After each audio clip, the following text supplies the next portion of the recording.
understanding and world-class vision and world-class this. I'm a real leadership geek, honestly. I've spent my whole career reading books and chatting to people. I just find the whole thing and the announcement, the way it's been announced, bizarre. If you could move away from a model where teachers are so intensely focused.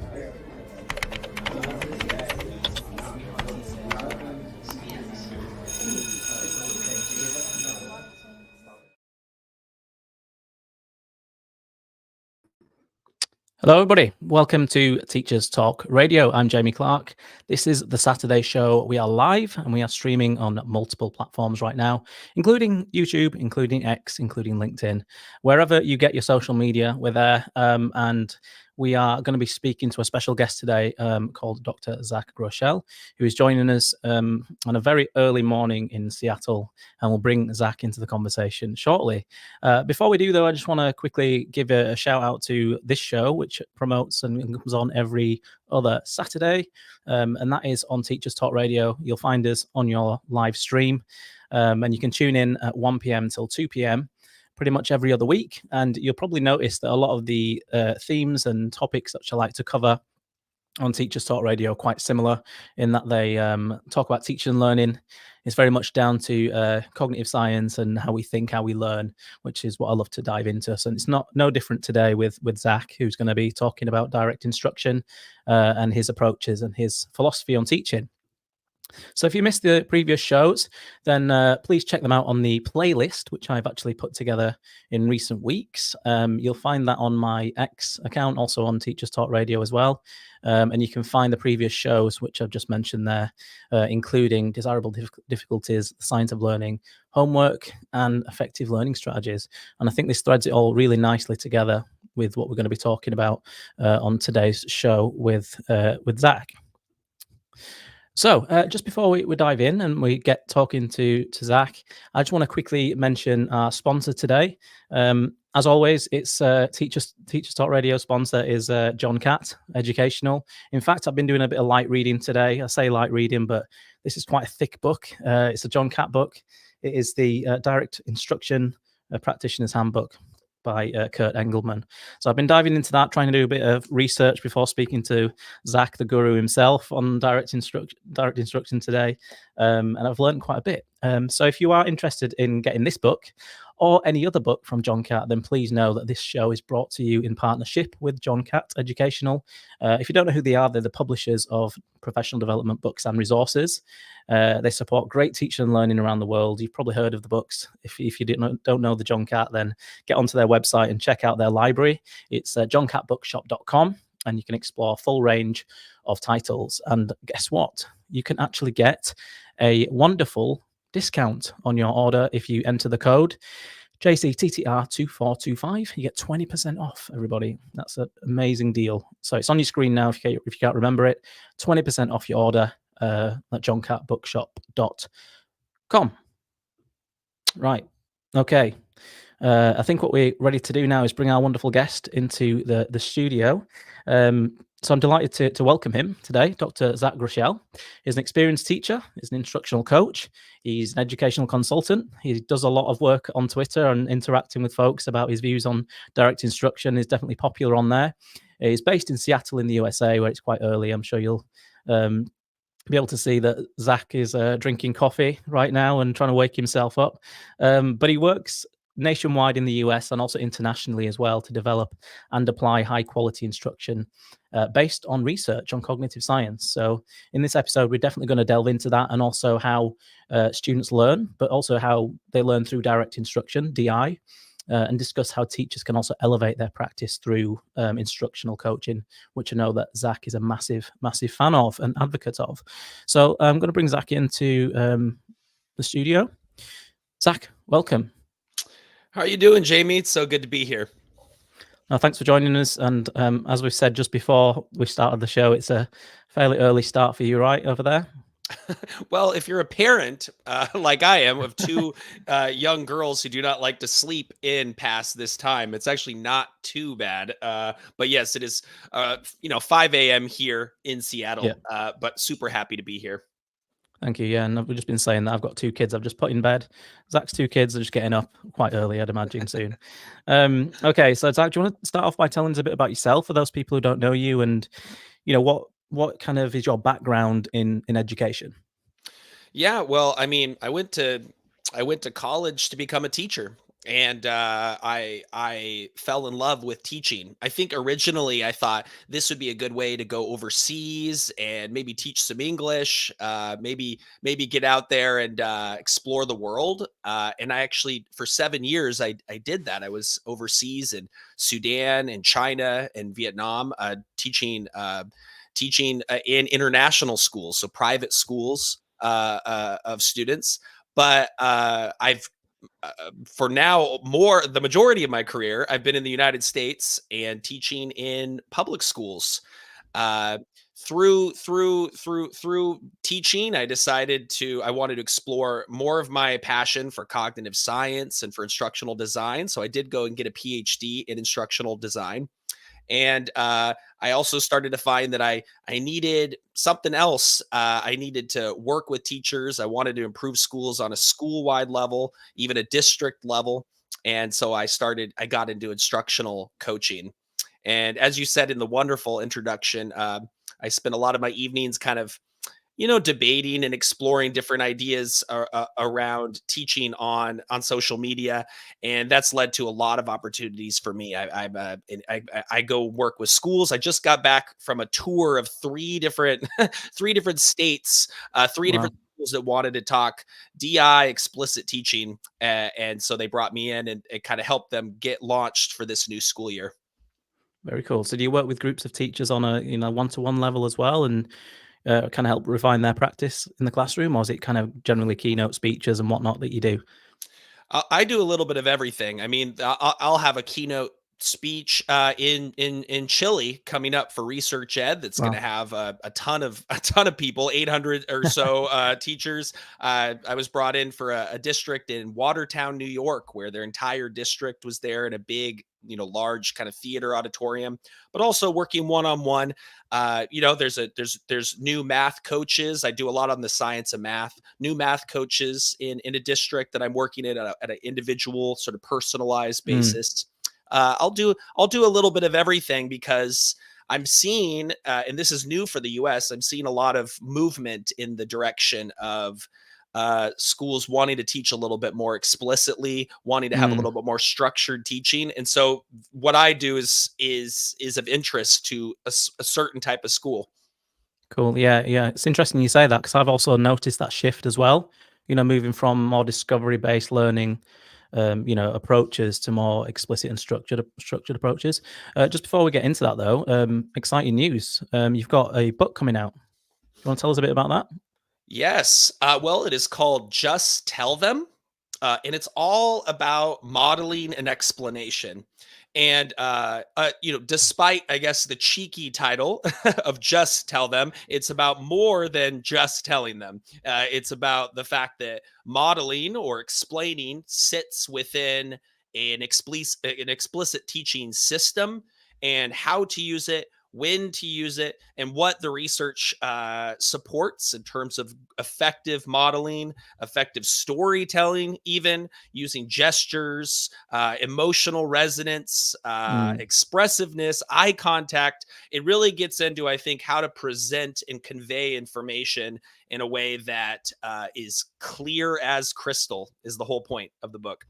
That's going to be a really big hit, Zach. I think that's just what teachers are crying out for. It's very, very granular, very kind of practical by the sounds of it, and that's exactly what teachers want. And from listening to your podcasts, with I think I listened to one the other day with Tom Sherrington and Oliver Caviglioli about instructional coaching, and just making these strategies and these ideas as crystal clear as possible for teachers and as accessible for teachers as possible is really important in moving professionals forward, I believe. Well, and So. that your work with, with the Mm, one pagers has inspired me in that regard, right? Maybe it's in the infographic or the information design format, but we can learn from that, and we could apply that to our speech. We can, and we shouldn't just be speaking either. We should be pairing it with images and thinking about yeah. dual coding principles. All that's in the book. And that could be a whole nother 3 shows, I reckon. Okay, so let's dig into what we're here for, which is direct instruction or DI. I guess the first thing I want to ask you is can you clarify any misconceptions about DI, because it can be quite a confusing topic in the fact that people don't often know what it is and what it refers to. So do you want to clarify that? What exactly is direct instruction and how does it work? Yes, I mean, there's really two parts to direct instruction that I think it's important to know about both of them and how they can be used and combined. The audience here is going to range all the way from maybe kindergarten all the way up into maybe even university teaching, right? We teach a wide range of subjects and students. And so both of these kind of dueling definitions are important. On one hand, we have sort of a lowercase di, direct instruction, which is for me synonymous with explicit teaching. It's the teacher who is teaching primarily themselves, leading the learning. And it's also synonymous with the gradual release of responsibility, right? The teacher will model the material up front, giving lots of opportunities for the students to receive worked examples, to see an expert's thinking, like a think aloud, beginning with an explanation. And importantly, at the beginning of this series, the explanations are usually pretty brief. Teachers using minimal statements, and they're keeping cognitive load in mind whilst they convey just very much just the words that need to be said at the start of the model. And then that gradually fades, and the teacher is now having the students take more and more responsibility over responding on the content. So we sometimes call that I do, we do, you do, or which is just an Anita Archer, who's a kind of explicit instruction guru, an Anita Archer way of saying, I'm going to explain it at first, and then now that you know a little bit about it, I'm going to ask you questions about it, and finally at the end, I'm going to have you do something with it. And that's where towards the end of the you do phase, the students may be working on something in partners, or maybe it's a little bit more hands-on, or what some people would call inquiry based. That's where the student is actually fully controlling the learning, and the teacher is moving and circulating and acting more as a guide on the side. This system is familiar with a lot of people because it's just a generic term, lowercase di, for great explicit teaching based around the limitations of working memory, around how kids tick. Yeah. Can I just jump in there, Zach? Sorry to interrupt. Yeah. So when you're saying the lowercase d and lowercase I in explicit teaching, is that also linked to Rosenshine and Rosenshine's principles of instruction, would you say? Absolutely, right? Rosenshine published kind of the most popular summary with 10 principles, which involve daily review, guided practice, modeling, scaffolds, right? The lowercase di is Rosenshine. Rosenshine's summary is a great place to start. It's a free PDF online, right? Anyone can pick it up. Yeah, cool. So in terms of the lowercase di and the explicit teaching, what's the difference between the uppercase di and and the direct instruction process? Right. Well, the uppercase di started even a little tiny bit earlier. It's kind of interesting. There's a little bit of debate over that, but a little bit earlier than the lowercase di word started coming out, that direct instruction was conceived of by Zig Engelman and colleagues back in the 60s and 70s. They were working with preschool students, and they wanted to design a set of what at first was principles and then became commercial programs, a system, a full system of how to teach explicitly that didn't just involve a list like Rosenshine's is essentially a list of things you can do, but actually included the what, included the models, included the programs and the scripts, everything from the very beginning, including pre-tests. How do I place students into the correct level? How do I make sure that students can proceed above that level if they're going to, faster than the teacher, or if they're going slower? How do I remediate? So the Zig Engelman capital DI instruction is what the book is that you hold in your hands, right? It's a John Catt book. And that those sort of commercial programs came into my life as a math interventionist, teaching students math using not only the philosophy of Zig Engelman, but also the programs. Okay, cool.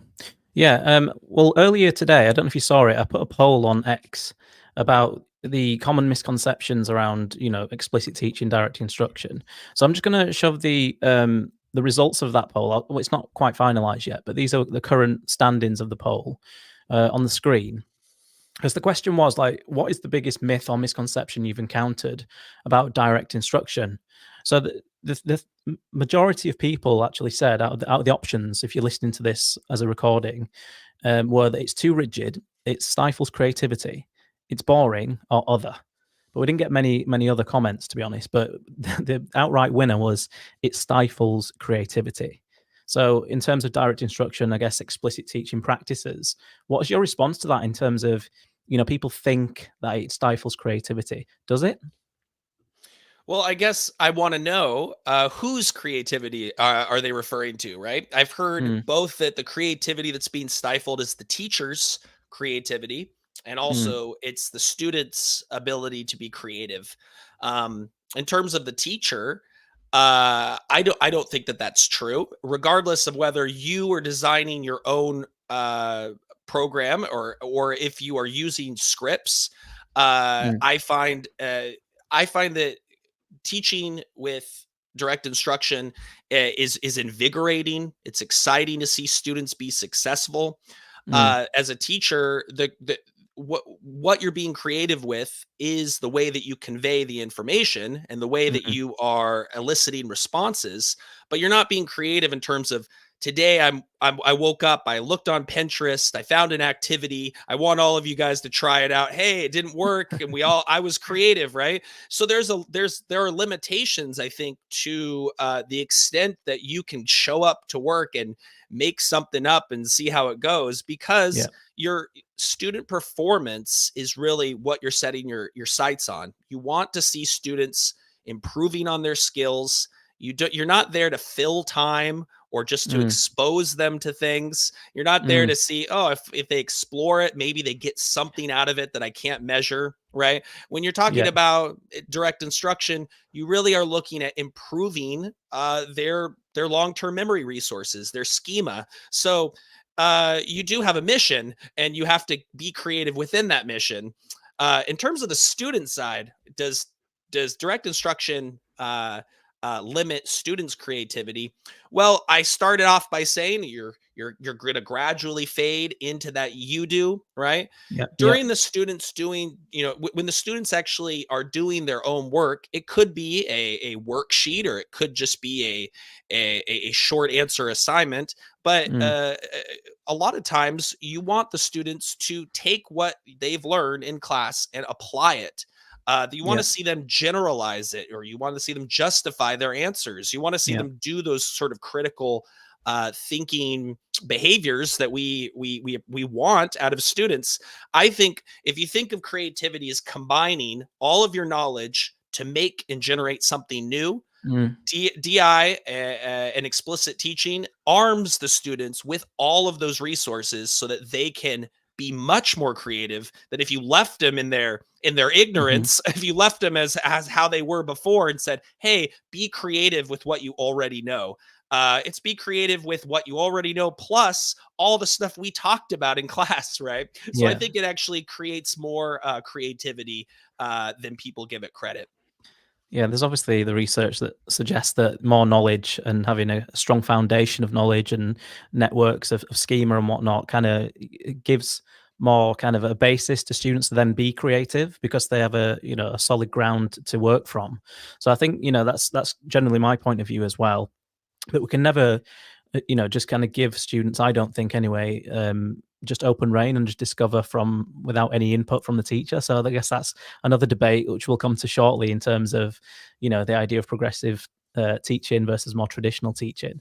If we just quickly mention those, I can ask you about your own practice and how these kind of ideas on direct instruction have transformed your own personal teaching, and in what ways has it done that? Well, yeah, it's transformed everything. I mean, I started when I was teaching, trying to do what my professors, the lecturers at my university told me I should be doing, which was Mm, allow kids to figure stuff out. At first, it yeah. didn't really make any sense. I thought about my own self, like, I was a student who did really well, but I wasn't necessarily intrinsically motivated to do very much. I needed teachers to guide me and to support me, and I knew, and I, if I needed to cheat my way through something, I would, if just to get through it, like everybody else, right? So there was, at a certain level, like in terms of human nature, it didn't really make any sense to me. But I tried those ideas to get the Mm, kids to inquire and to discover material, and I kept on hitting roadblocks. I kept on mm, finding, every time I didn't explain the material to them, their their engagement with the material was superficial. It was unsophisticated. The kids would start to exhibit behaviors that I thought, okay, this is a classroom management problem. But I ended up yeah. finding it wasn't a classroom management problem. It actually was an instructional problem. The kids Mm, did not have the supports and the clarity from the teaching that would allow them to engage in the material in the way that we would expect of them, or the mm, proper way. So I mean, I think over time I started to tweak and experiment. I didn't have the research yet. I mm, didn't know about cognitive load theory or working memory. I didn't know about Rosenshine's principles, but it was over time, kind of seeing the success of my own students in figuring out this is much better. This is much more fulfilling when I get my kids mm, to master the material faster, more efficiently. They feel so mm. good about themselves, right? And that's what it's all about. Okay, so do you do the full fat DI in terms of scripting and the things that are mentioned in the book? Do you do kind of the full fat version, or is it pretty much just every now and again elicit evidence of learning, and what's your version? Yeah, well, yes, when I teaching math as an interventionist in my school, meaning that the students who are 5, 6, 7 years behind their peers in math, Yeah, I was looking around. I was like, I need to find a way forward with these students, because I can't reach them. Their behavior was really challenging. Their teachers didn't want them in school, in their classrooms, right? Get them out of here, yeah, right? They're really troubling students, and that's where I found that using the full DI system, including the scripts and the programming, that's where I found success with that. And so I would teach kids with math, and what you do is you place them into their correct level, so that when they come yeah, to me in my classroom, they're all on the same page. They're all working on the same topic, because the placement test says this is something they do not know. And yeah. then I preview the script. I look at the script and I go, just like if you use the PowerPoint that someone else designed, you wouldn't just start playing it, right? You need to No, that's preview it, right. or right. So I preview the script. I kind of say it out loud. I'm at the board and I practice Mm, it.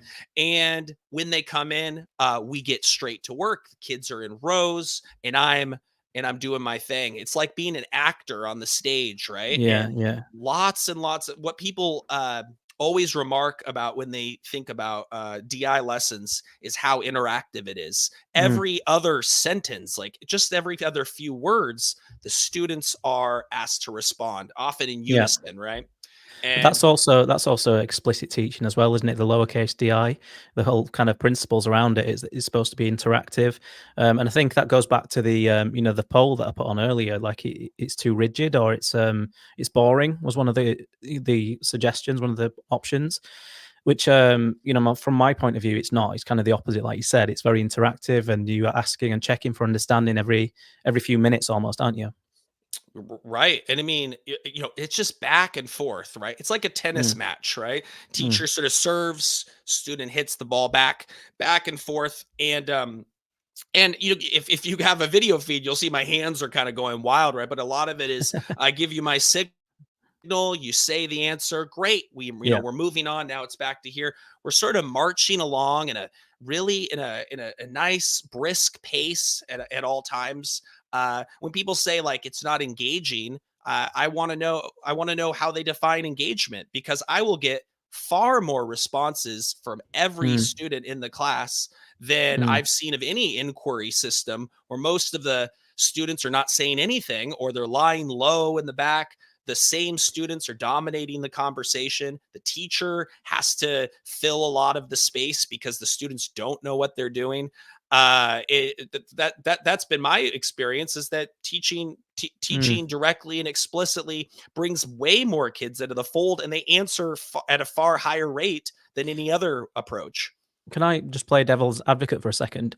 What would you say to the people who say that direct instruction only works for certain subjects like maths? Because you're a maths teacher, right? So most people would say, well, obviously you'd be an advocate of direct instruction because it lends itself beautifully to teaching maths. It's a process-based kind of subject in that sense. What would you say about that?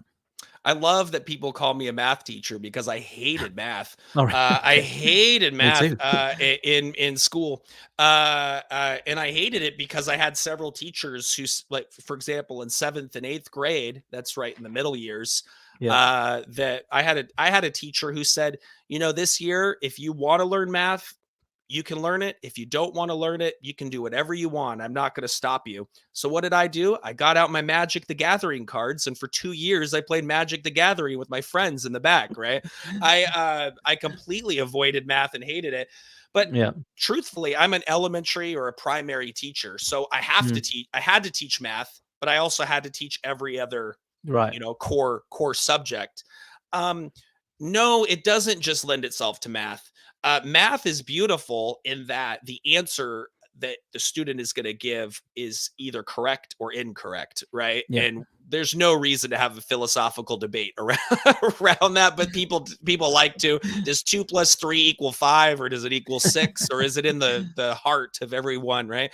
Math's nice because there's always a correct answer. So when I give a choral response or a mini whiteboard, I can be certain that if they have it correct, that they're on the right track.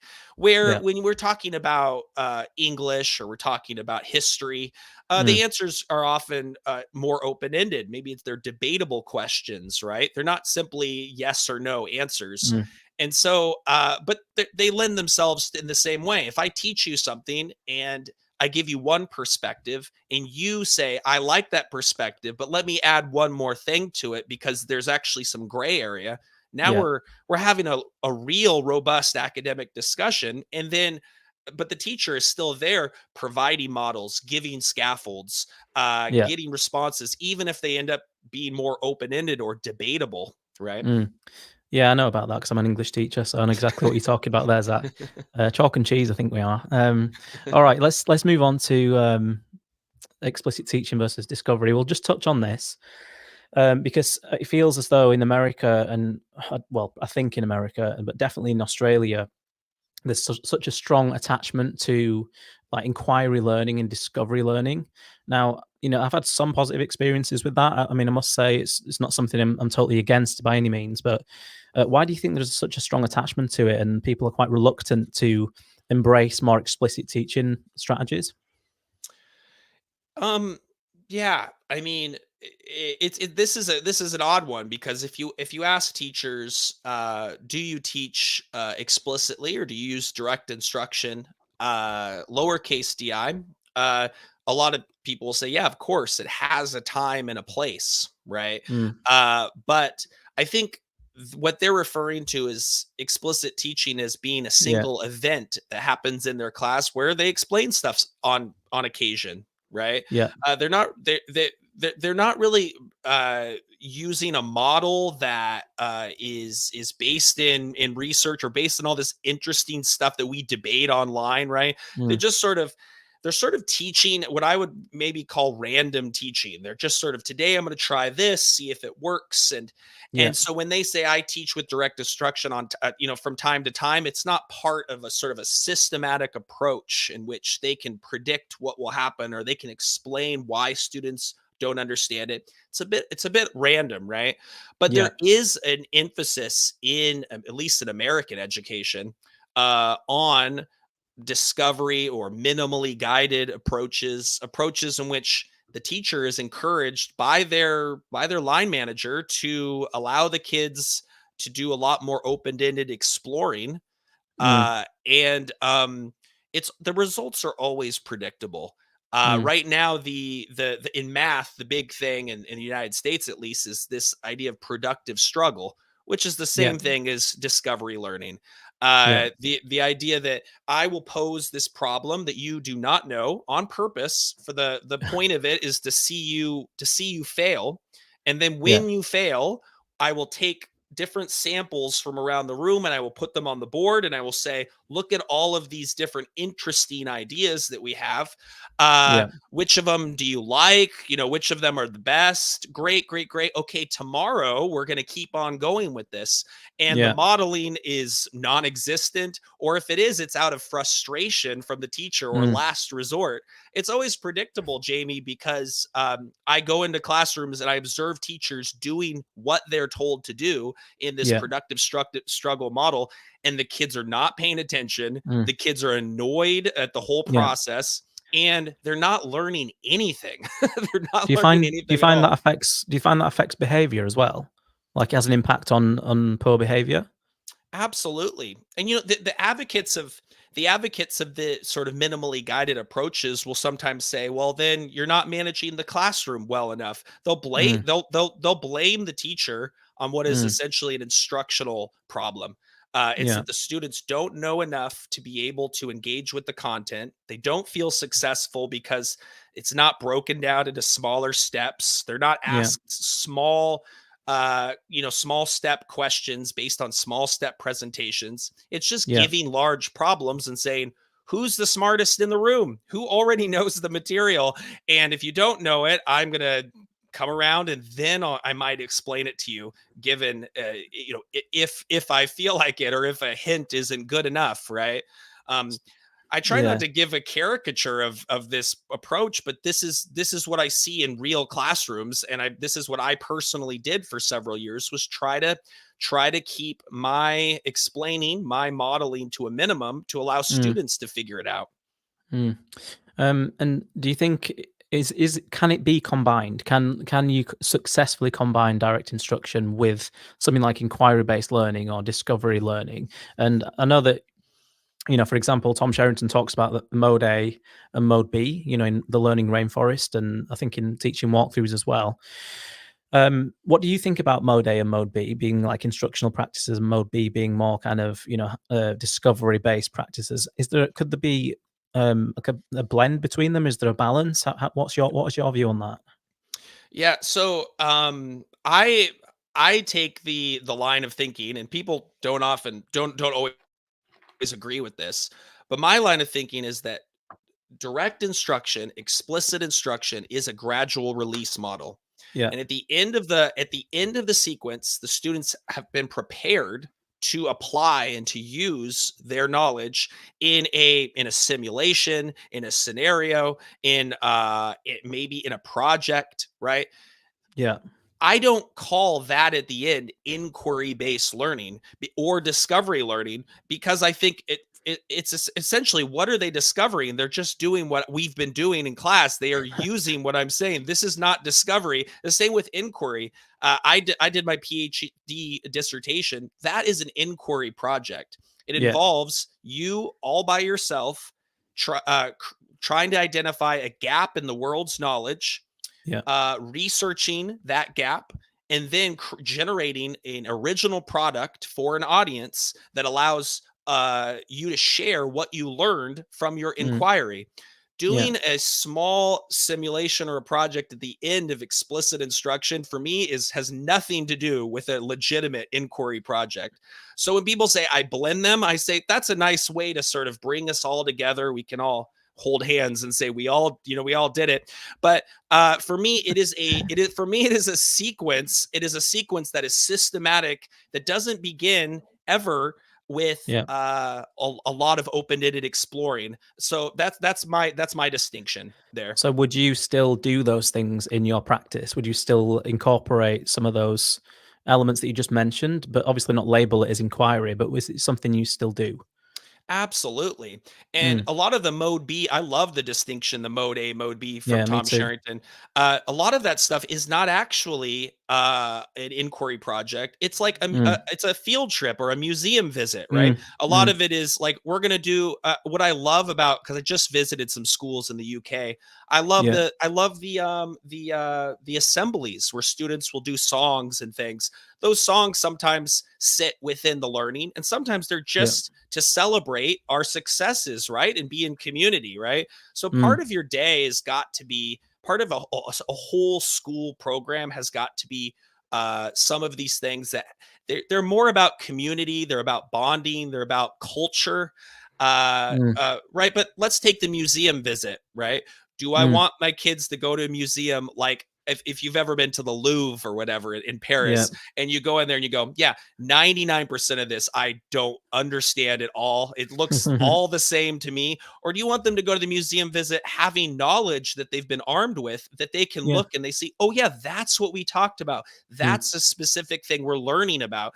So it still happens at the end, almost always, this mode B stuff. It always ends with instruction first and then application at the end. No, that's a lovely example. I really like the museum example you gave there. So we know that DI has a lot of strategies, and that's one thing I want to talk to you about is the actual strategies that you use in your classroom. Because on this show before, I've mentioned to other people like what are your top strategies for explicit teaching and whatnot. But I really want to talk to you about your modeling approach, in particular your group responses, your whole group response approaches, and also your whole class reading strategies as well. So can we just start with that then, Zach? Because it'd be interesting to know on a classroom level what your modeling strategies would be to be, in that DI approach. What do you do that is different or more powerful than any normal kind of process of modeling?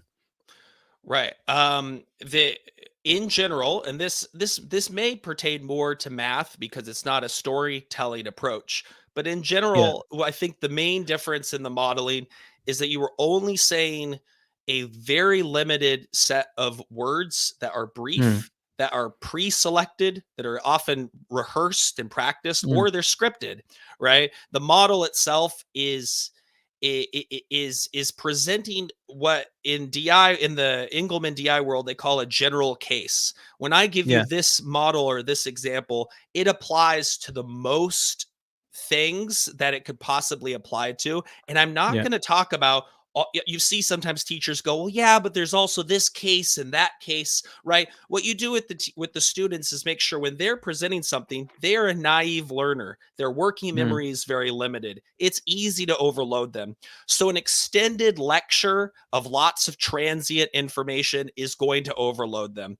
But a very minimal statement with only one possible meaning that could be conveyed, a single example, then tied maybe with a non-example, a Mm. very short and brief model is going to be a lot more effective. And so when I'm presenting, I will do that very small model, and then I will immediately elicit a response.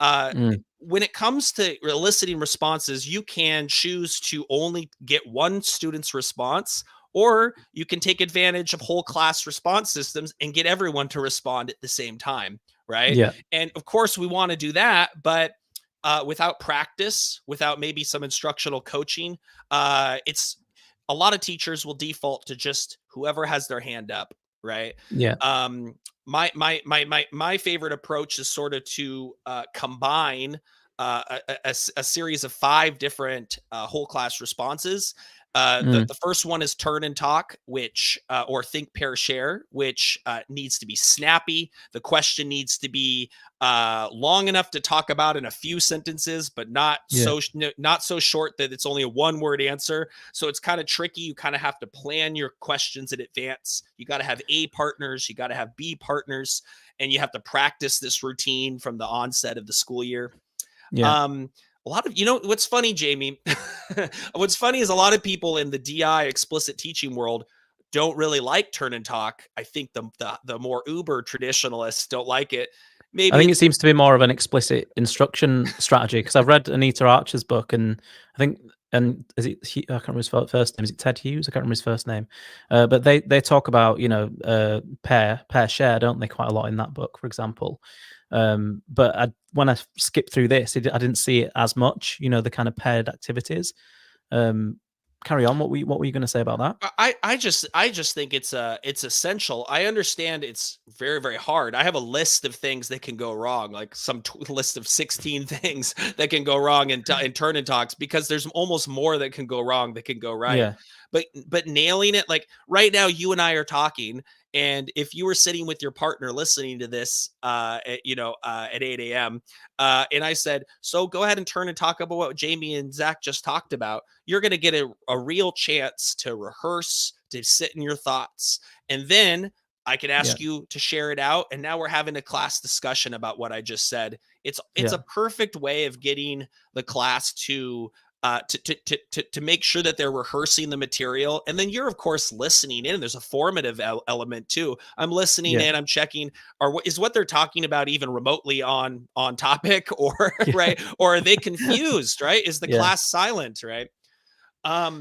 The other one, I won't go through all 5 of these, but the other one that I often emphasize is choral response.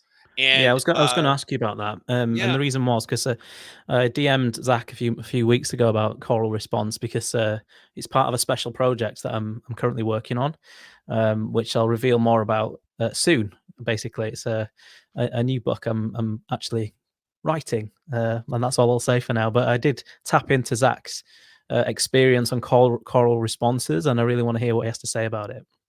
And congrats, on all these things you're doing. I can't. I'm sure your evenings are filled with. I've got a 2-year-old as well and a 5-year-old. I don't know how I do it, to be honest. I know, and that's why I tell people when I show that book with the book, I'm like, I robbed my children of their father for the year that I wrote this. So choral response is a great way to get. I think a lot of people think it doesn't do the job of turn and talk because it's one word or a single chain of words, right? If I say, what is this? And I point to the top of a fraction and everybody says numerator, and then I say denominator, right? We're getting kids to say one word at a time, or a very small string of words. They think that means that the students are not getting a chance to really have deeper understanding. Honestly, that's not the point of choral response. The point for me is more a checking for listening function, where when I say something and I ask you to respond immediately, the answer, and no one says it, I have a feeling no one was paying attention. Now I have to repeat myself, right? And in getting a class to kind of answer on cue all at the same time, you get everybody tuning in, leaning forward a little bit more. And I'm checking for listening, but it does have a formative assessment function as well, where first of all, the student needs to think about the answer in order to get it correct, right? Otherwise, you can tell immediately that kid's coattailing, right? That kid's just following along. They're not really answering, but you're thinking about the answer. And once you've thought of an answer, you say your answer, and I look around, I hear all the responses, and I go, great, I can move on or not. So much teaching involves the teacher saying something and not even checking remotely if they're listening or if they're getting it. And that's our job, really, is to not move on too quickly. For the most part, I think most teaching is just exposing kids to material, moving Mm. on. Choral response breaks that up. It ensures that you're getting everybody to respond before, and then you only move forward when you know we're all there, we're all on the same page. Yeah, I think a lot of these strategies come down to really, honing your craft and really working on, strategies at that classroom level, at a really granular step-by-step approach. So we're going to come on to that in a few minutes because we're going to talk about instructional coaching, and Zach's going to talk about his point of view on, instructional coaching, what he does, what his perspectives are, which I'm really excited to talk to him about in a minute. I just want to remind you, this is a live show, everybody, if you're watching live. So please type any questions you've got to us via the chat on whichever platform you're on. And we're just going to take a 2-minute break just to hear from our sponsors today, which are John Catt Educational. This show is brought to you in partnership with John Catt Educational, publishers of professional development books and resources that support great teaching and learning in schools around the world. John Catt have an exceptional collection of book titles that cover a range of educational topics, ideas, and research. The books are aimed at forward-thinking schools and support best practice teaching for both primary and secondary education.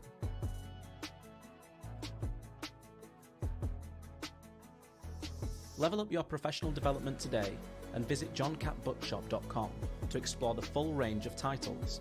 Use the code JCTTR2425 for 20% off your order.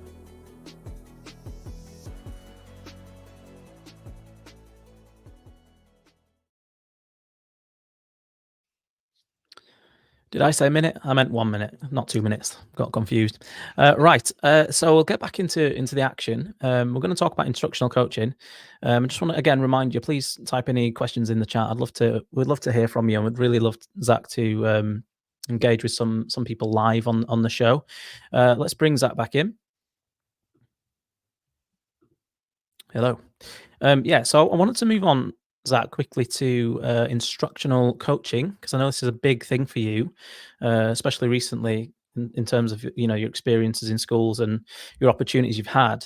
But I just wanted to quickly ask, what is your model for instructional coaching? Because which one do you find most effective? There are different strategies and different approaches, aren't there? And just before we went live, I was talking to Zach about this because I know of two main instructional coaching processes. One of them is Jim Knight's partnership approach, which is all about, I guess, collaborating with the teacher, setting peers goals, respecting their autonomy. And then on the other side of the coin, we've got Paul Bambrick Santoyo's approach, which is more directive, and it involves more, frequent observations, precise feedback, action steps to help the teacher improve. And I guess it ties on from what we were just saying, Zach, about, classroom strategies. What are your chosen approaches, and what works for you? Yeah, I mean, what you're alluding to. It's like there's the instructional wars we talked about before the break of explicit teaching and discovery learning, kind of, that are, in competition. I think in coaching there are also two different approaches. Like you said, there's the more directive approach and there's the more facilitative approach. I think one framework that kind of marries these, and I love the Paul Bambrick Santoyo framework, but sort of some newer literature that is also a John Catt book, is the responsive coaching approach by Josh Goodrich. Yes. And I think that perfectly blends the two in a way that makes sense with how all learners learn, right? Yeah. And it's essentially this, that when I'm saying directive, I mean that the coach themselves is going to give additional information that the teacher themselves doesn't come up with, right? I'm going to model, I'm going to give you a video. I'm going to say, hey, this is something I think would work in this situation, and I'll show you how I do it. The facilitative approach is asking lots of questions and saying, what would you do in this situation? Or what were you thinking when this happened? Both asking questions and modeling to teachers is important. When do you use them? And that's where I kind of find some more popular instructional coaching approaches lack, is that they do not specify when there is. And in fact, I think they even downplay the idea of the coach being an expert in instruction and Yeah, fully yeah, giving the yeah. teacher autonomy. If the teacher knew what they were going to do, you'd think maybe they would do it once in a while, right? In this situation, they don't know what they need to do. What are we going to do? We're going to model it. And so that's the Josh Mm, Goodrich kind of responsive coaching approach. If the yeah. schema of the teacher is full and robust, and through our discussion, I'm seeing, and through lots of observation and drop-ins, I'm seeing that the teacher knows what to do. They just didn't do it that one time or whatever. Mm, I'm going to ask lots of probing questions. I'm going to get them to sort of through dialogue figure out what it is that they may need to do next time when I come in or in future lessons. If they don't know it, their schema is partial or their schema is yeah, very, is weaker. I'm going to give them a model. And I think yeah, it's that modeling piece that is missing in instructional coaching, at least in the United States, where yeah. I think coaches are very passive sometimes. I think a Mm, lot of times they don't really know what to say. Maybe they themselves jumped into instructional coaching a little too early in their careers and they mm, themselves don't know what they would have done in the situation. And so, honestly, if I had to choose between what would most coaches need to work on or what would most teachers benefit from the current emphasis in coaching, I would mm, say thinking about being a little bit more directive and thinking yeah, about what am I going to bring to this conversation that's going to help this teacher move forward beyond asking questions about. yeah, And a lot of yeah. times these questions, Jamie, I just, let's be frank, a lot of these questions that I see in observing other coaches are not even instructional coaching questions. Mm, They're mm, around, how was your day? Yeah, it's hard. What yeah, was the behavior? Oh yeah, the kids are little rotten little guys, right? I know, I understand. And a lot of it is really closer sometimes to therapy or to counseling. mm, And this to me, I think has no business in instructional coaching. It really needs to yeah. be focused on instruction. Yeah, I actually tried the directive approach last year. I worked with some early careers teachers, and I chose that particular approach because they didn't have the knowledge of what they were doing in class. You know, in order to work out what they did need to do to improve. So, regardless of the questions I asked them, I could see it as an expert, but for them, they just couldn't see it. So for me, I would definitely went with a more directive approach and giving clear guidance and clear steps because it just made sense in that respect. But what do you think are some common failures of schools, or when they implement instructional coaching? What do they do wrong, and how can we address them? Do you think? Well, I know, and I've talked and I've written about this too, about the UK approach to coaching is a bit different than the American approach in general. Here in the United States, we have often a full-time instructional coach, someone Yeah, who was a teacher, moved out of the classroom. They have an office now. They're essentially a member of the leadership staff without a right, teaching load. right. But so I think of instructional coaching really as a verb mostly, right? It's what Mm, the people in the building do that help move teaching forward. It's not evaluation, right? yeah. It's specifically talking about how to get better at teaching. And what was your question? I'm sorry, I just went on a ramble. It's What was just your question? what are the common failures that schools Mm. do? When they're introducing instructional coaching into their school. Right, absolutely. Well, one of them is that the coaches aren't coaching, right? Mm, They are often the principal or the leadership hasn't introduced the initiative mm, of coaching in the correct way. What the principal needs to do on the very first day when there's inset, when we start everything off, is say, at this school we all receive a yeah, coach. We all receive coaching. It is part of the culture of this school is yeah, continuous improvement. If you're a school that doesn't believe in continuous improvement, every teacher can go off and do their own thing, then to task someone with trying to make up a coaching system on their own is going to fail, right? I do like the idea of what you're saying there is building a common language, aren't you? And a shared understanding and a vision for what you want teaching and learning to be like, and it has to come from the leadership, and this is the way we do things here. And what I've noticed about a lot of the conversations I've had on this show is that it all comes down to culture, like school culture and the values and what they want to do with their teaching and learning. And in order to have a strong culture, it means that you have strong routines where you can do direct instruction. You have better behavior generally. You have improved teaching and learning because there's a clear focus. So that's just kind of what I'm picking up there, that, you have to have a shared understanding and build a common language. Just before we go into that question though, Zach, we've got a couple of questions that I just want to bring up on the screen. Well, I'll bring this one up first because it's pretty cool. So a minute. We'll just get rid of this. Okay, so Sung says, I'm loving the conversation here in Ghana. So his weekend just got better.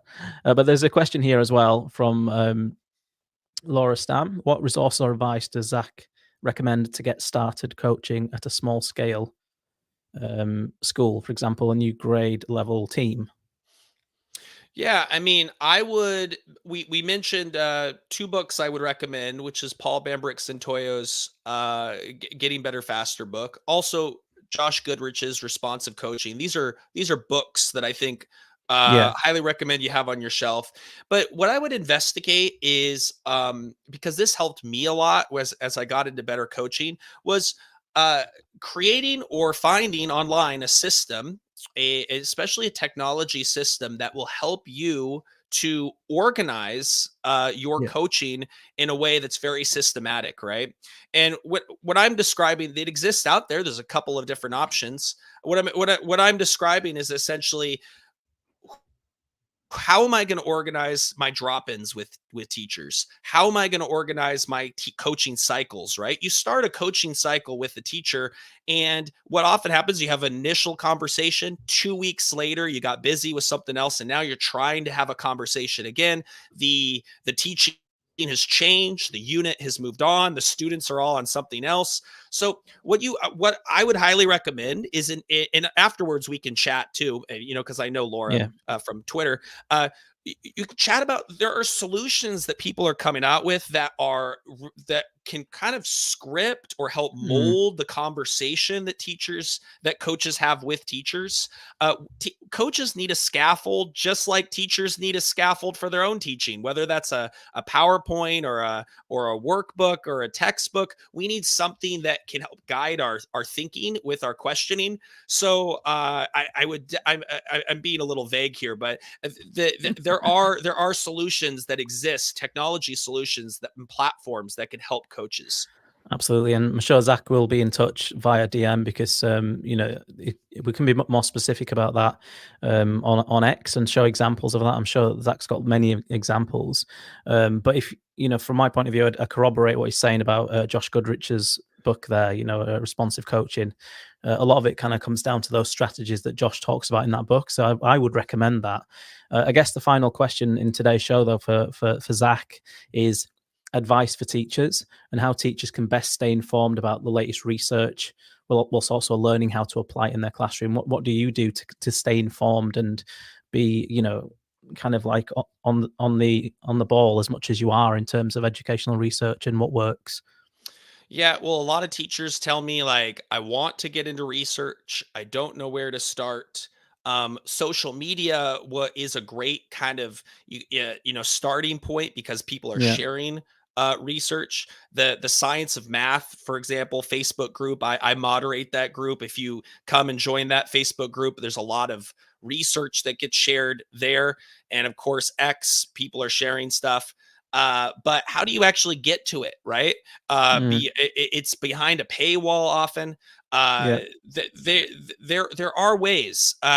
One of those is researchgate.net, which is a free platform that you can sign up for. It's sort of like the Facebook for researchers, where they share their research. And if they don't share the PDF on there for free, you can request it directly on there. You can also just find their email, so you can email them. And one of the weirdest things about research, the world of research, is that researchers are totally tickled if you email them and ask them to give you PDFs, right? It's one of the weirder it's one of the weirder things people know about. But also, I mean, I like to organize myself with a platform, another free tool called Zotero. Another one's called Mendeley, where I keep all of my research in one sort of filing system, and I do it by topic. If I'm learning about generative learning, I start putting my PDFs in there. And my Zotero, my online organization for research, is like an externalized schema, right? I can see all of the different topics I'm interested in it visually, and I can click on them and I can start to see the connections between them. There is a world of teachers right now who are obsessed with cognitive science, obsessed with great teaching, and you just have to connect with us.